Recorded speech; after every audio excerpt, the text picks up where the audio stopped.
Dunque, non ci sono ancora novità concrete sulla vicenda dei due ragazzi scomparsi dalla zona di Venezia.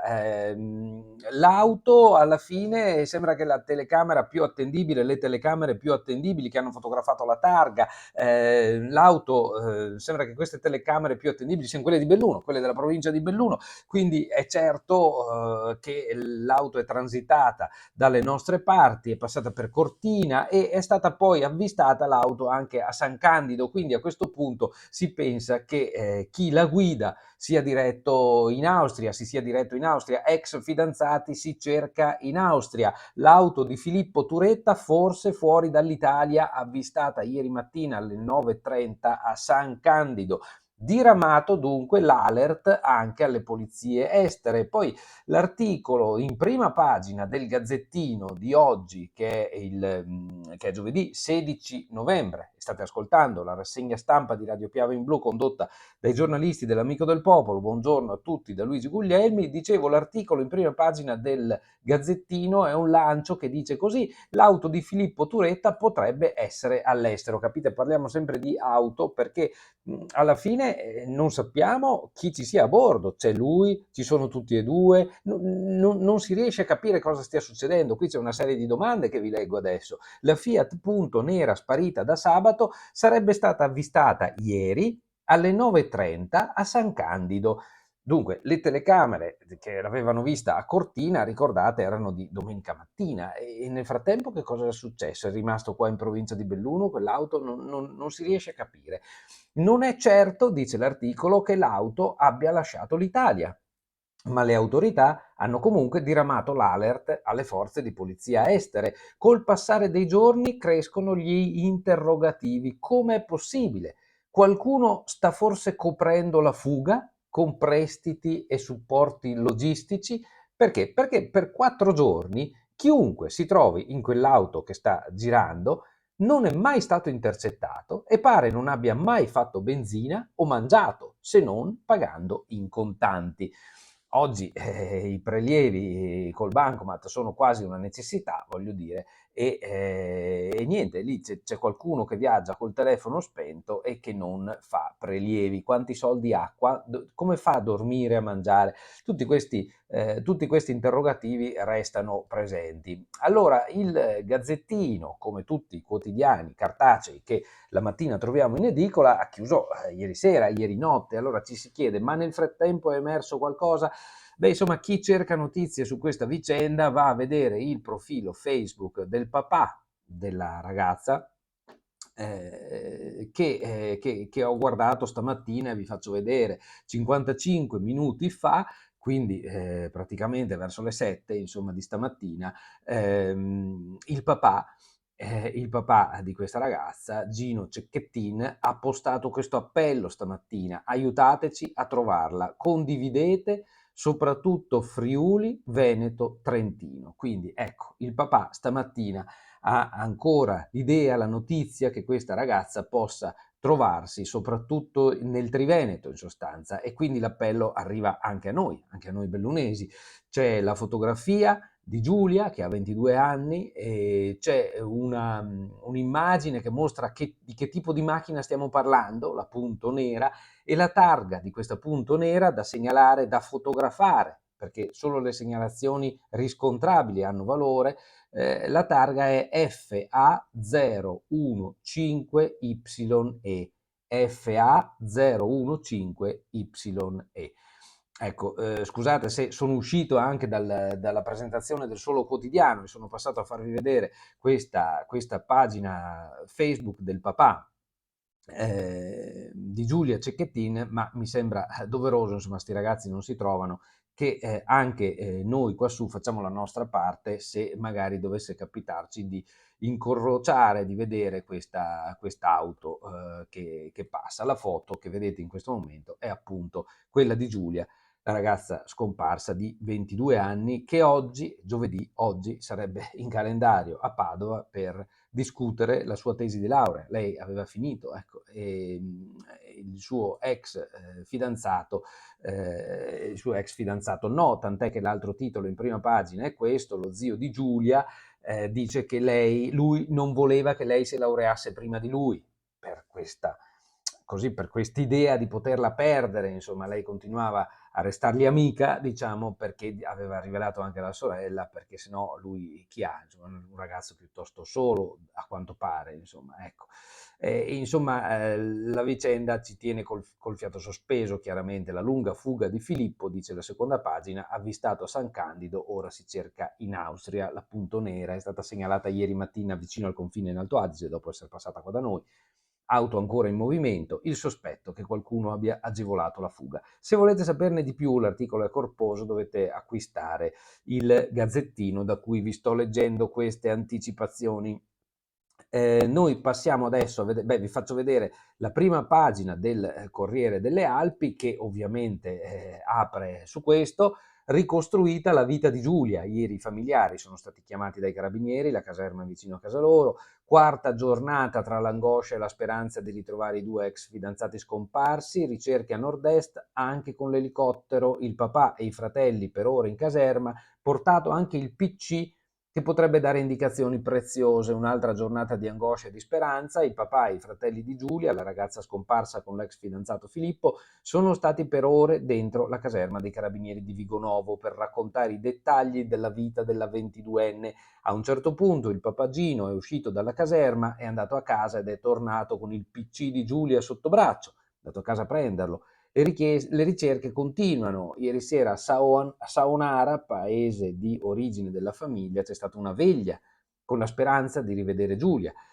La segnalazione più importante, dice l'altro articolo, viene dalle telecamere del Bellunese, l'abbiamo detto, no? E le prime pagine sono ancora una volta, sul Corriere c'è tantissimo, sul Gazzettino Nazionale abbiamo visto c'è una pagina di approfondimento, qui sono 4-5, ricostruita passo passo la vita di Giulia, i carabinieri esaminano il computer, la fotografia della veglia in chiesa a Saonara, 400 nella chiesa, sperano che finisca bene, ragazzi tornate a casa. Il post struggente del papà di Giulia, entrare e non sentire più ciao papino.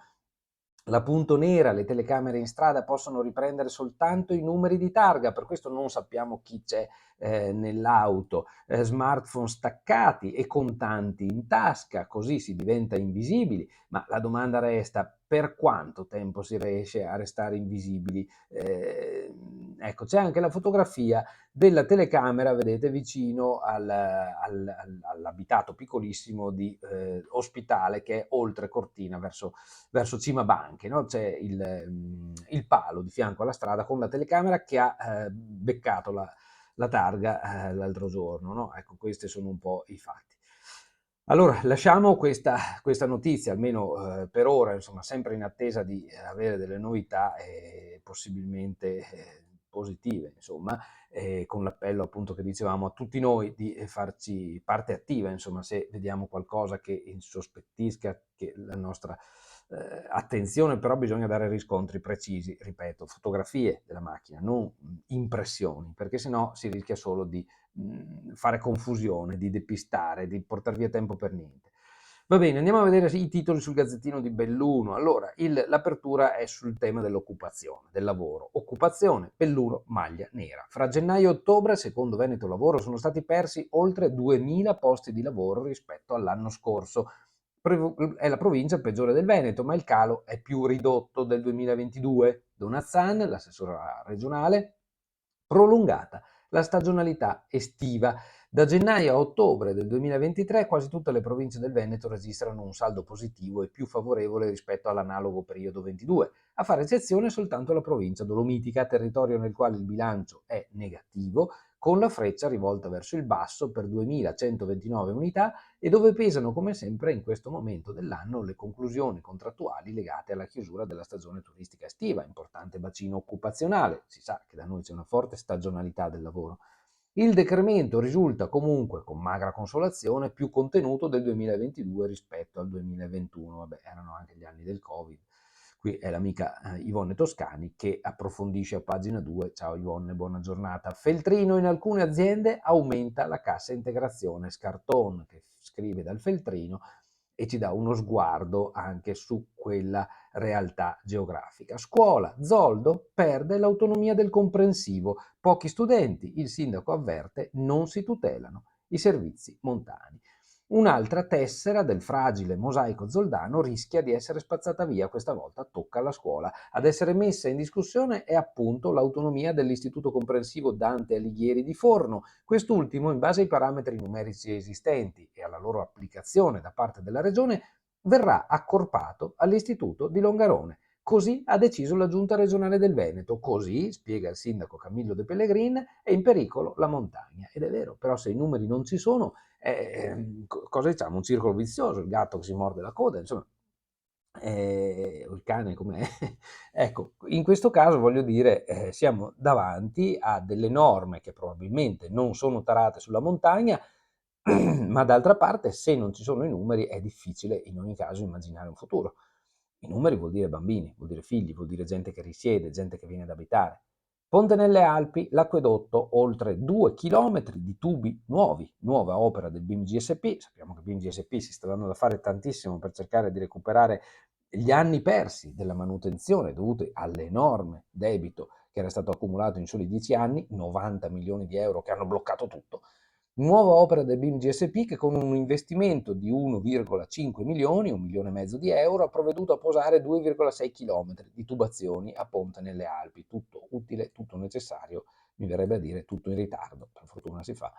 Jerry Calà nella foto di qualche anno fa, il titolo sotto la foto centrale del Gazzettino riguarda i fratelli Vanzina, i registi, hanno rilanciato il grande turismo di Cortina. Cortina si prepara a festeggiare i 40 anni di Vacanze di Natale, il film dei fratelli Vanzina che ha rilanciato l'immagine turistica da un pezzo, e dal 13 al 15 dicembre ci sarà una festa con il fulcro di questa festa all'Hotel della Poste, che poi è proprio quello che ha organizzato questa festa, appunto, hotel del pieno centro di Cortina, che ha ospitato tantissime personalità e che ha anche fatto da set in molti casi per i film girati nella Conca Pezzana. Belluno, adesso andiamo a vedere all'interno, auditorium, parte il cantiere da 1.300.000 euro. Finalmente si mette a posto questo contenitore importante del pieno centro città in Piazza Duomo, fermo da troppi anni, insomma, a parte i locali della Scuola di Musica Miari. Le cifre Istat, le famiglie pagano 379 euro all'anno in più. Carovita, il capoluogo bellunese, si colloca a metà della classifica delle città italiane. A Belluno la lunga lista dei rincari, con l'aumento del carrello della spesa, dell'energia e molto altro, regala un bicchiere mezzo pieno e mezzo vuoto se confrontato con le altre città. Anche ai piedi delle Dolomiti però il potere d'acquisto cala e vivere costa di più, costa 379 euro all'anno in più. E per chi ha pochi soldi 379 euro vanno tirati fuori in qualche modo, non è detto che sia facile, no? Da Dazzi, che sarebbe Francesco Dazzi, l'uomo nella foto, a Sacchetti, i premi ai bellunesi illustri, questo lo leggiamo. Fant che ci anticipa, Longarone, nel 60° anniversario della tragedia del Vajont, ospiterà la 23esima edizione del premio internazionale Bellunesi che onorano la provincia in Italia e nel mondo, sabato 25 al Centro Culturale Parri. Il premio, organizzato da Provincia di Belluno, Associazione Bellunesi nel Mondo e Rotary Club di Belluno, Feltre, Cadore e Cortina, prevede 3 riconoscimenti principali riservati ai bellunesi migrati in Italia e nel mondo e ai loro discendenti che mantengono vivo il legame con la terra delle radici. I premiati, ve l'ho ingrandito così li leggete anche, sono Francesco Dazzi, Francesco Piazza, Silvano Molin Pradel, Romeo Sacchetti, Flavio José Brugnago e Francesco Marin Brugnago. Allora, come sempre, amici di Radio Piave, vi invito a dare un'occhiata poi alla rassegna che state ascoltando nella versione video che presentiamo sui nostri canali social, Facebook, YouTube, dappertutto. Sanità Gastroenterologia, l'ULSS di Treviso manderà i suoi pazienti a Feltre. La gastroenterologia, un fiore all'occhiello per tutta la regione e non solo. Un'eccellenza riconosciuta, tant'è che l'ULSS 2 Marca Trevigiana ha chiesto alla nostra ULSS di potersi avvalere delle professionalità dei medici feltrini e delle apparecchiature del Santa Maria del Prato. Queste sono notizie importanti che ci rincuorano e ci fanno crescere la fiducia nella nostra sanità locale, no? Allora, le prime pagine del Gazzettino di Belluno, abbiamo visto, sono dedicate ai problemi relativi ai rincari. Pagina 5, vi dicevo, troviamo l'approfondimento sull'auditorium. Auditorium come nuovo, avanti tutta, dice il titolone a tutta pagina, il comune apre il cantiere per completare il recupero della sala, serve un intervento da 1.300.000 euro. Che cosa si farà con questi soldi? Facciate esterne, tetto, barriere architettoniche, impianti tecnologici, area archeologica del cortile interno. Si procede per singoli stralci. È veramente tanta roba. Dunque, l'articolo di Federica Fant non lo leggo tutto, però vi leggo un paragrafo in particolare. Il cantiere consentirà la riapertura al pubblico della sala auditorium, pensata per concerti, convegni, incontri pubblici di varia natura, l'abbattimento delle barriere architettoniche attraverso la realizzazione di un ascensore interno, la sistemazione dell'area archeologica e la riqualificazione delle facciate esterne. Per il progetto restauro e recupero conservativo, abbattimento delle barriere architettoniche e adeguamento degli impianti tecnologici, l'importo stimato è di 600.000 euro. Per l'intervento sulle facciate esterne e sulla copertura la spesa sarà di 400.000 euro e di 300.000, tanti, per l'area archeologica, che è un patrimonio. D'altra parte siamo nel pieno nucleo centrale, scusate, della Belluno romana, quindi sono emerse cose quando sono stati fatti i restauri qualche anno fa che senz'altro vanno valorizzate. Anticamente era un palazzo fortificato ed era la sede dei vescovi conti, lo sapevate, l'auditorium, quello che chiamiamo auditorium, era il Palazzo dei Vescovi, vicino al Duomo, d'altra parte. Secondo la tradizione venne eretto, o più probabilmente ampliato e rafforzato alla fine del XII secolo dal vescovo Gerardo de Taccoli, morto nel 1196 combattendo in battaglia contro i Trevigiani, gravemente danneggiato dal terremoto del 73. Se avete presente le fotografie del terremoto del 73, inquadrano proprio quel palazzo lì con le torri mezze crollate, no? Ne aveva 2 torri. Subì un totale rimaneggiamento interno curato da Giorgio Pagani Cesa, a cui si sommarono gli interventi sulla facciata seguiti poi al nuovo sisma del 1936. Sì, scusate, le fotografie, insomma, parlo di quelle del 36 ovviamente. Divenne sede del tribunale, ora è adibito ad auditorium comunale, ora per modo di dire, nel senso che è fermo rispetto a questa funzione ormai da parecchi anni. Allora io con questa notizia mi fermo qui nella lettura, però permettetemi, torno al profilo Facebook di Gino Cecchettin, il papà di Giulia, che come vi dicevo stamattina, poco fa, verso le 7, ha postato un nuovo appello. Significa che c'è speranza, aiutateci a trovarla, condividete, soprattutto Friuli, Veneto e Trentino, ripetiamo il numero della targa della punto nera che vedete qui in basso a destra, è fatta così, la punto nera, su cui viaggia, non si può dire, no? Ecco, è targata FA015Y e su questa è la macchina che si cerca, che potrebbe essere sconfinata in Austria, ma non è detto, e siccome le segnalazioni più recenti appunto la collocano quassù nelle nostre zone, siamo un po' tutti chiamati anche a fare la nostra parte, no? Buona giornata a tutti, vi saluto, vi auguro un buon giovedì 16 novembre. Ciao da Luigi Guglielmi.